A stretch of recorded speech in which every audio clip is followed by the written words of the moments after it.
پناہ میں آتا ہوں میں اللہ کی شیطان مردود سے۔ شروع کرتا ہوں میں اللہ کے نام سے جو بڑا مہربان نہایت رحم کرنے والا ہے۔ الف لام را یہ حروف مقطعات میں سے ہیں، ان کے معنی اور مراد کو اللہ کے سوا کوئی نہیں جانتا۔ تلک آیات الکتاب و قرآن مبین، یہ آیتیں ہیں کتاب کی اور واضح قرآن کی۔ بار بار تمنا کریں گے کافر لوگ کہ کاش کہ وہ مسلمان ہوتے۔ اے نبی صلی اللہ علیہ وسلم چھوڑ دیجئے ان کو کہ یہ کھاتے رہے اور فائدہ اٹھاتے رہیں۔ ان کو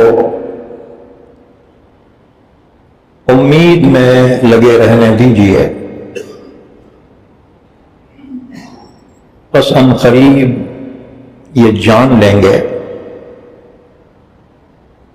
اور نہیں ہلاک کیا ہم نے کسی بستی کو مگر اس کے لیے ایک وقت مقررہ تھا، نہیں آگے بڑھ سکتی کوئی امت اپنے وقت مقررہ سے، اور نہ وہ پیچھے رہ سکتے ہیں۔ اور لوگ کہنے لگے اے وہ شخص جس پر قرآن نازل کیا گیا ہے، یقیناً تو دیوانہ ہے۔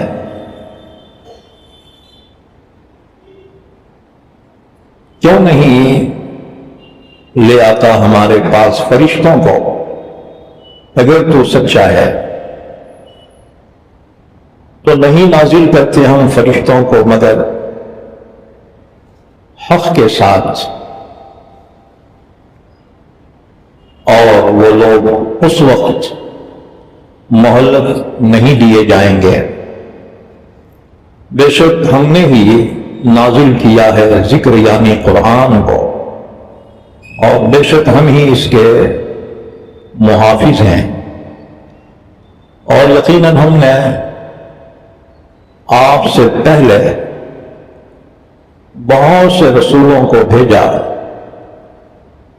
پہلے فرقوں میں، اور ان کے پاس کوئی رسول نہیں آیا مگر وہ اس کا مذاق اڑاتے رہے۔ اسی طرح سے ہم نے مجرموں کے دلوں میں یہ بات ڈال دی کہ وہ اس پر ایمان نہیں لائیں گے، اور یقیناً گزر چکی ہیں پہلوں کے طریقے، اور اگر ہم کھول دیں ان پر آسمان کا دروازہ، پھر وہ اس میں چڑھنے لگیں، تب بھی ضرور وہ کہیں گے کہ ہماری نظر بندی کی گئی ہے، بلکہ ہم تو ایسی قوم ہے جن پر جادو کیا گیا ہے۔ اور یقیناً ہم نے بنائے ہیں آسمان میں بروج، اور مزین کیا ہے ہم نے اس کو دیکھنے والوں کے لیے، اور ہم نے حفاظت کی اس کی ہر شیطان مردود سے۔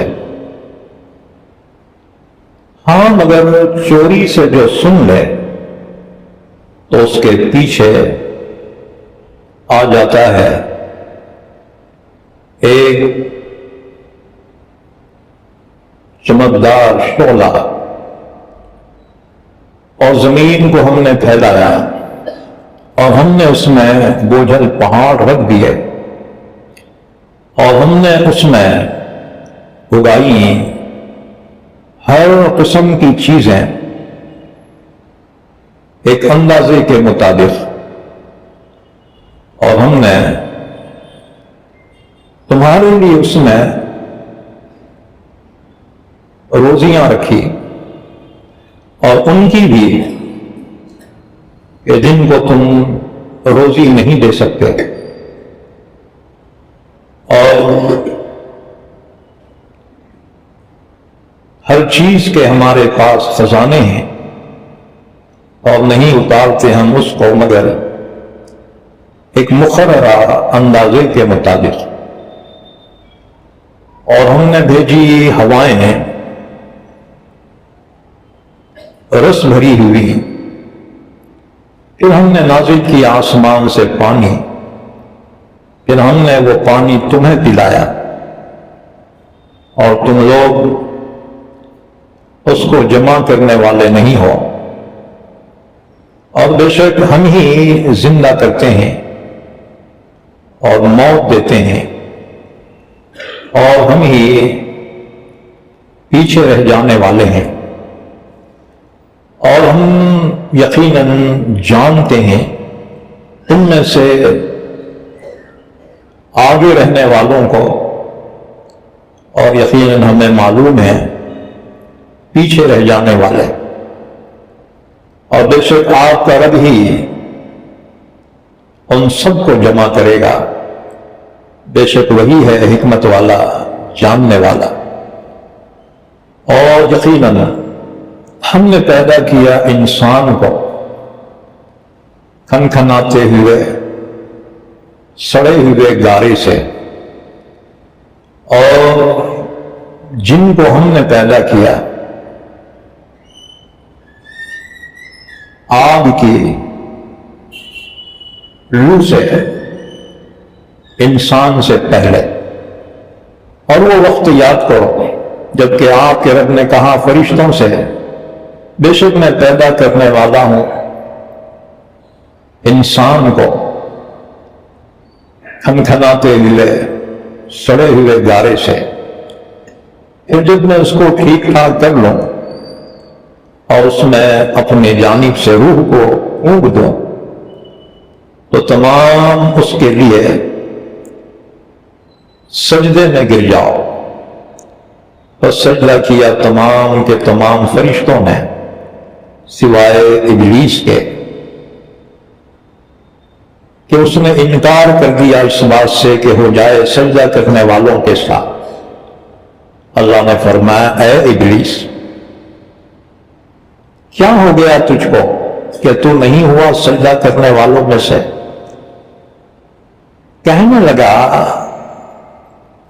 کہ میں ایک انسان کو سجدہ کرنے والا نہ تھا جس کو تو نے پیدا کیا کھنکھناتے ہوئے سڑے ہوئے گارے سے۔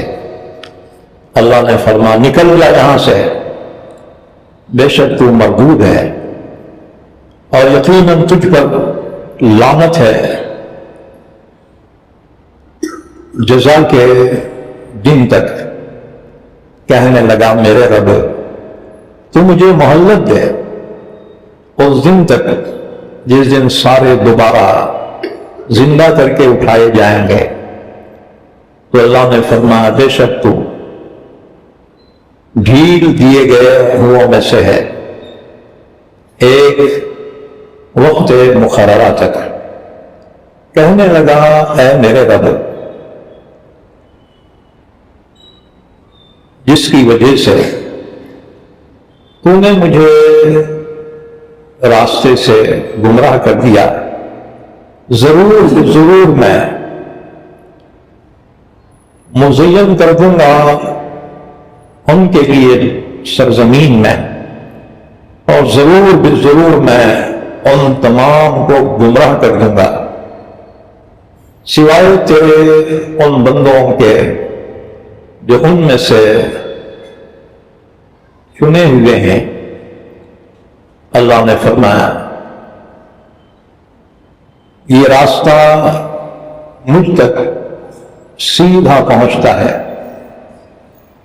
بے شک میرے بندے تیرے لیے ان پر کوئی زور نہیں ہوگا سوائے اس کے جو تیری اتباع کرے گمراہوں میں سے، اور بے شک جہنم ان تمام کے وعدے کی جگہ ہے۔ جہنم کے 7 دروازے ہیں، ہر دروازے کے لیے ان میں سے ایک فرقہ ہے بانٹا ہوا۔ یہ سورہ حجر ہے۔ آج 13واں پارہ ختم ہو کر 14واں پارہ شروع ہو گیا۔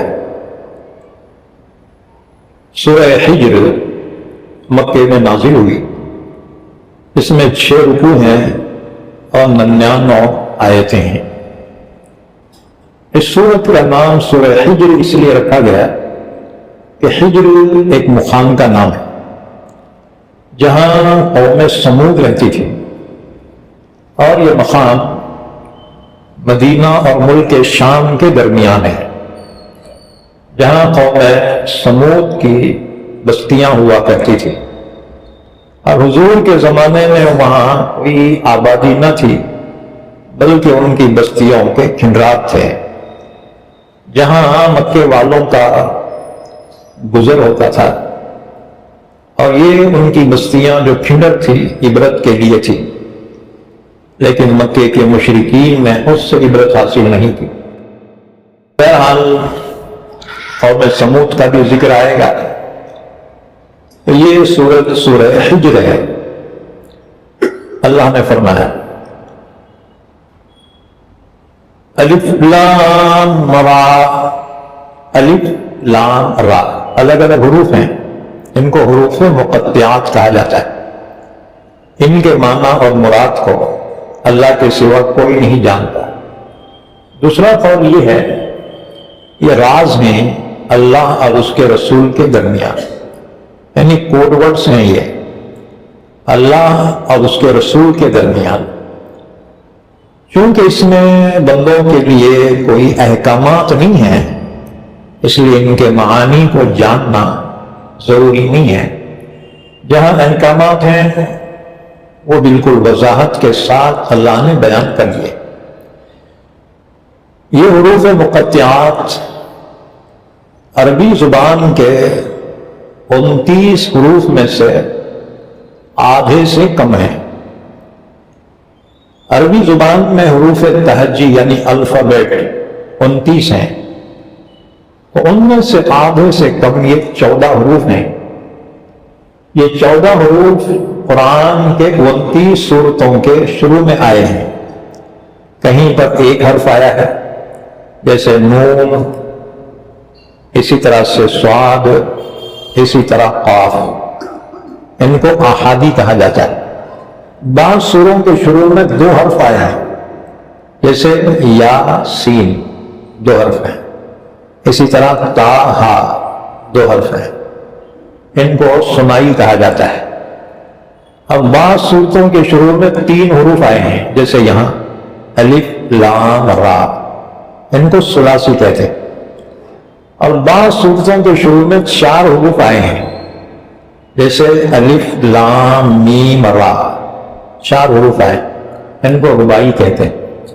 بعض سورتوں کے شروع میں 5 حروف آئے ہیں جیسے کاف ہا یا عین صاد، 5 حروف، ان کو خماسی کہتے ہیں۔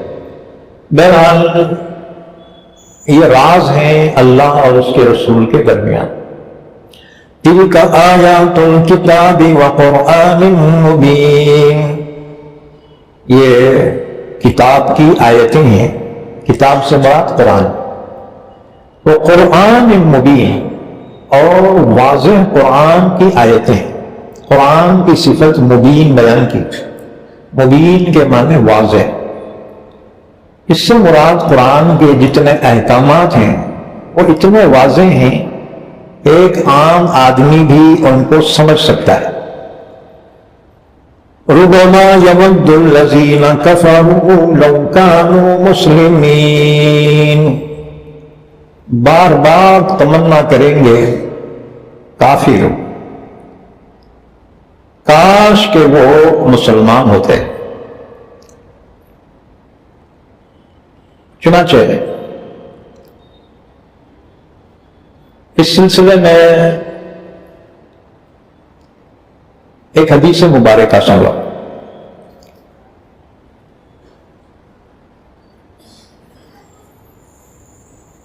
کہ جب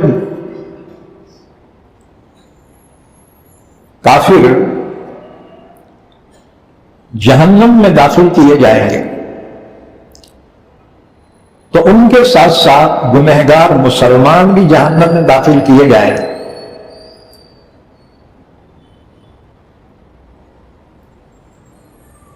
تو حدیث پاک سنو. طبرانی کی حدیث ہے. ابو سعید خدری رضی اللہ تعالیٰ عنہ فرماتے ہیں کہ ان سے پوچھا گیا اس آیت کے سلسلے میں رسول اللہ صلی اللہ علیہ وسلم سے آپ نے کچھ سنا ہے؟ فرمایا ہاں میں نے سنا ہے. رسول اللہ صلی اللہ علیہ وسلم نے ارشاد فرمایا کہ انتقام لینے کے بعد اللہ جہنم سے اپنی مشیت کے موافق ایمان والوں کو نکال لے گا، لیکن شروع میں جب مشرکوں کے ساتھ ان مسلمانوں کو دوزخ کے اندر داخل کیا جائے گا تو مشرک مسلمانوں کو تانا دیں گے. جہنم میں مشرک اور کافر مسلمانوں کو تانا دیں گے کہ تم تو دنیا میں دعویٰ کرتے تھے کہ تم اللہ کے ایک دوست ہو، پھر آج تم ہمارے ساتھ جہنم میں کیوں آ گئے؟ تمہارا ایمان تمہیں کوئی فائدہ نہیں دیا. ہم بھی جہنم میں ہیں اور تم بھی جہنم میں آ گئے. تو یہ سن کر ایمان والے اللہ تعالی سے درخواست کریں گے پروردگار ایک کافرہ ہمارے کو تانا دے دے کیا جی ہم تو آ گئے تم بھی آ گئے جہنم میں، تمہارا ایمان تمہیں کوئی فائدہ نہیں دیا. تو اللہ تعالی ان گنہگار مسلمانوں کی سفارش کی اجازت دے گا تو فوراً فرشتے سفارش کریں گے اللہ ان کو معاف کر دے، جہنم سے نکال. انبیاء کرام سفارش کریں گے اور ایمان والے بھی سفارش کریں گے. بس اللہ سفارش کو قبول فرما کر ان گنہگار مسلمانوں کو جہنم سے نکال دے گا. مشرک جب یہ دیکھیں گے تو اس وقت افسوس سے کہیں گے لو کانوا مسلمین، کاش ہم بھی مسلمان ہوتے تو کوئی نہ کوئی ہماری سفارش کر کے ہمیں جہنم سے نکال دیتا ہے. اب جو مسلمان گنہگار جہنم سے نکالے جائیں گے تو جہنم میں جلنے کی وجہ سے ان کے چہرے کالے ہوں گے. تو جو قدیم جنتی ہوں گے وہ تانا دیں گے. تو پھر ہی اللہ سے دعا کریں گے اللہ جہنم میں کافران تانا دے رہے تھے، اب جنت میں آئے تو مسلمان تانا دے رہے. اچھا وہ جہنم سے چھوٹ کر جنت میں آ گئے ہیں، ان کے اوپر اللہ کی جانب سے ایک مہر لگا دی جائے گی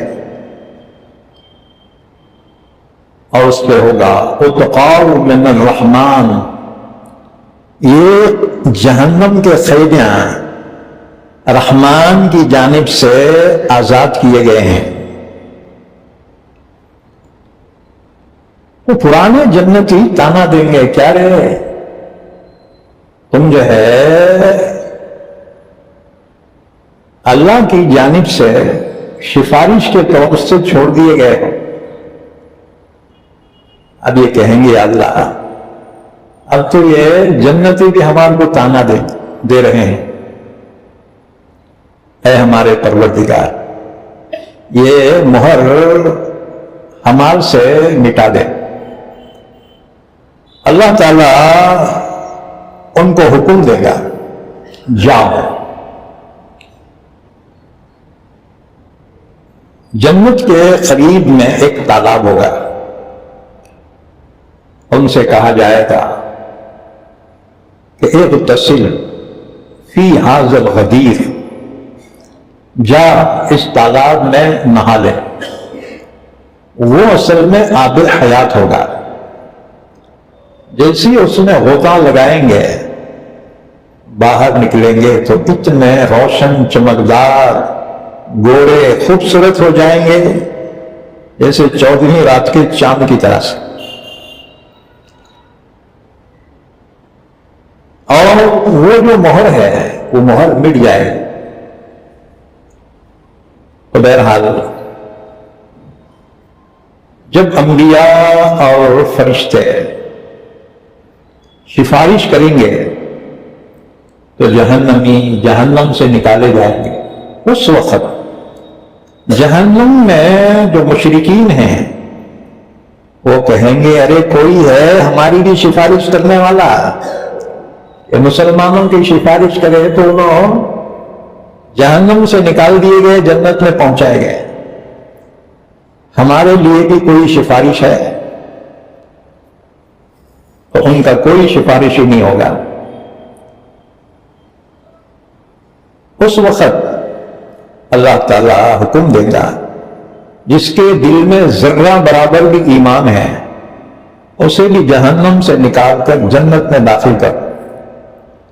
چنانچہ جس کے دل میں ذرے کے برابر بھی ایمان، ذرہ کسے بولتے ہیں؟ اور جی ذرہ بولے تو کیا ہے؟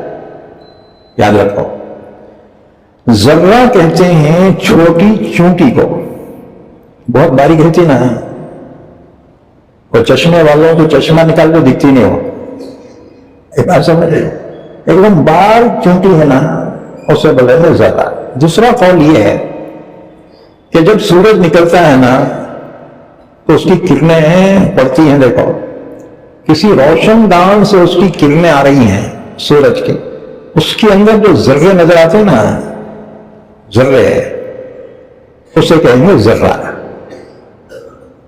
یوں سمجھ لو وہ اتنا باریک ٹکڑا کہ اس کا پیس نہ ہو سکے، لاسٹ پیس، جزء لا یتجزا، منطقی کہتے ہیں جزء لا یتجزا، ایسا جز کہ اس کا کوئی جز نہیں ہو سکتا، اتنا باریک۔ تو اتنا بھی اگر کسی کے دل میں ایمان ہوگا تو وہ جہنم سے نکالا جائے گا اور جنت میں داخل کیا جائے گا۔ اس کے بعد پھر فرمایا ذرهم يأكلوا ويتمتعوا ويلههم الأمل فسوف يعلمون۔ ایمان سے محروم کرنے والی چیزیں کیا ہیں؟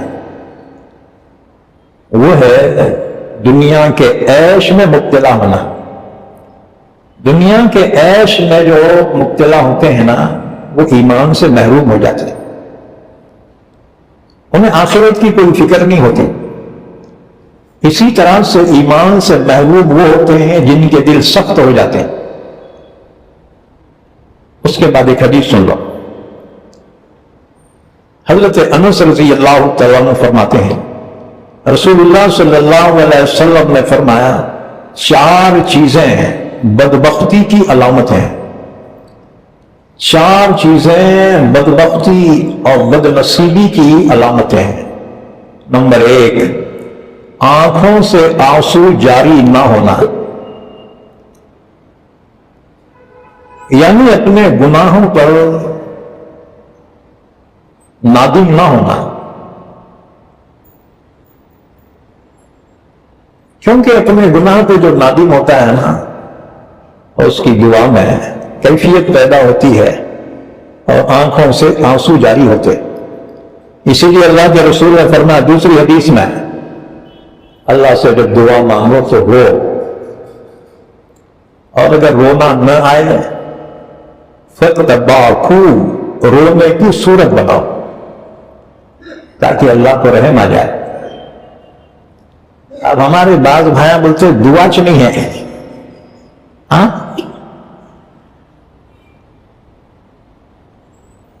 ارے دعاؤں کا حکم تو ہے نا حدیث میں، انکار نہیں کر سکتے. ہاں اتنی بات ہے کہ فرض نماز میں سلام پھیرنے کے فوراً بعد دعا ہے کیا نہیں ہے. اب یہاں کے اختلاف سے ہے سمجھنا. اب احادیث مبارکہ میں یہ بھی ہے اللہ کے رسول صلی اللہ علیہ وسلم نماز کے بعد سبحان اللہ الحمدللہ اللہ اکبر پڑھنے کا حکم دیا ہے، لیکن یہ حکم واجب نہیں ہے، یہ مستحب ہے. پڑھے ٹھیک ہے، نہیں پڑھے تو کوئی گناہ نہیں. آئی بات سمجھ. امر کبھی وجوب کے معنی میں آتا ہے اور کبھی استحباب کے معنی میں آتا ہے. ہر جگہ امر وجوب کے معنی میں نہیں آتا، یاد رکھو. اچھا، تو رسول اللہ صلی اللہ علیہ وسلم نے فرمایا جب دعا مانگو تو رو، اور اگر رونا نہ آیا تو رونے کی صورت بناؤ. جس آنکھ سے ندامت کے آنسو نکلتے ہیں اس آنکھ پہ جہنم کی آگ حرام ہے. اب ظاہر بات ہے ایسا تو نہیں ہے آنکھیں کو عذاب نہ ہو اور باقی جسم کو. بھائی آنکھیں جسم ہی کا حصہ ہے نا جی. جب آنکھوں کو چھوڑ گیا تو پورے کو چھوڑ دیتا ہے. آنکھیں ڈل گئی تو پورے ہی ڈل جاتا ہے. اس لیے دعا میں رو، اللہ کو رحم آ جاتا ہے. تو حضور نے فرمایا 4 چیزیں بدبختی کی علامت ہیں. نمبر 1 آنکھوں سے آنسو جاری نہ ہونا. نمبر 2 دل کا سخت ہونا. کوئی واقعہ حادثہ جب اس کے سامنے آئے ہے تو اس کے دل پہ کوئی اثر نہیں ہو رہا. بعض رہتے نا بہت سخت دل رہتے، انہیں ذرا احساس نہیں ہوتا. یہ بدبختی کی علامت. خنجر چلے کسی پہ تڑپتے ہیں امیر، سارے جہاں کا درد ہمارے جگر میں. تو مسلمان کسی واقعے سے متاثر ہونا چاہیے. تو دل کا سخت ہو جانا یہ بدبختی کی علامت. اللہ نے یہودیوں کے بارے میں فرمایا ثم قست قلوبکم من بعد ذلک فہی کالحجارۃ او اشد قسوہ. کہ ایسے ایسے عبرتناک واقعات دیکھ کر بھی تمہارے دل سخت کے سخت رہے، پتھر کی طرح، بلکہ پتھر سے بھی زیادہ سخت ہو گئے. نمبر 3 طول عمل، یعنی اپنی امیدوں کو لمبی کرنا. انسان پلاننگ کرتا ہے، مکان بناتا 100 سال تک کی گارنٹی ہے. اچھا تو کتنے سال کی گارنٹی رکھتا ہے؟ ہر چیز کی گارنٹی انسان دیتا ہے لیکن انسان کی گارنٹی نہیں. ابھی بیٹھے بیٹھے درد ہوا، دوا کھانے کی سیڑھیاں بھی نہیں چڑھتا، فنش ہو جاتا. لوگوں نے کہہ رہے ابھی ہمارے ساتھ چائے پیے تھے گئے انہوں. تو اپنے امید کو لمبی نہ بناؤ. 100-200 سال جینے کے سامان کی پلاننگ نہ کرو. آگاہ اپنی موت سے کوئی بشر نہیں، سامان 100 برس کا، پل کی خبر نہیں. انسان رات میں سویا ہے، صبح اٹھیں گا اس کی کوئی گارنٹی نہیں. صحیح سلامت اٹھے گا اس کی بھی گارنٹی نہیں. تو نمبر 3 پورے عمل، امیدوں کا دراز ہو جانا انسان کی بدبختی کی علامت. ایک مرتبہ رسول اللہ صلی اللہ علیہ وسلم نے ایک دائرہ کھینچا ایسا گول، اور پھر اس کے اندر سے ایک لکیر کھینچی دائرے کے باہر تک. صحابہ سے پوچھا سمجھے؟